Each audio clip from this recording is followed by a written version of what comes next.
Vous le savez, ce samedi 8 mars, c'est la journée internationale de lutte pour les droits des femmes. Les femmes, c'est 57% des travailleurs pauvres dans notre pays. Et donc, à l'Assemblée nationale, on fait en sorte de mettre à l'ordre du jour des textes pour améliorer leurs conditions. Le premier, c'est un texte qui vise à reconnaître la pénibilité des métiers féminisés qui sont exercés à plus de 80% par des femmes. C'est les métiers les plus utiles, les plus essentiels pour notre pays. Aide-soignante, infirmière, ATSEM, AESH, caissière, aide à domicile, qui sont invisibilisés, qui sont sous-valorisés.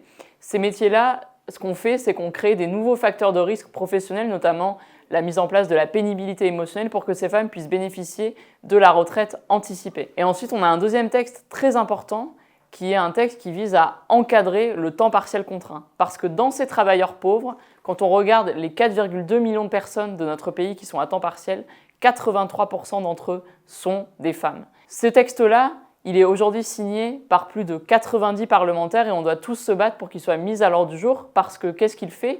Il fait en sorte que le grand patronat reçoivent moins d'exonérations, de cotisations pour recourir au temps partiel. Ensuite, il met en œuvre une mesure très simple qui est d'éviter qu'on ait des contrats avec moins de 3 heures consécutives de travail par jour. Et enfin, il fait en sorte que la loi de 2013, qui nous dit que le temps partiel, ça doit être un contrat de 24 heures minimales par semaine, soit respectée. Si vous voulez que ce texte soit mis à l'ordre du jour et pour inciter votre député à le signer, vous pouvez lui écrire sur le modèle suivant prénom.nom@assemblée-nationale.fr et plus on sera nombreux, plus il aura une chance d'être mis à l'ordre du jour. Rendez-vous ce samedi 8 mars pour la grande manifestation et pour que nous œuvrons ensemble à un féminisme populaire.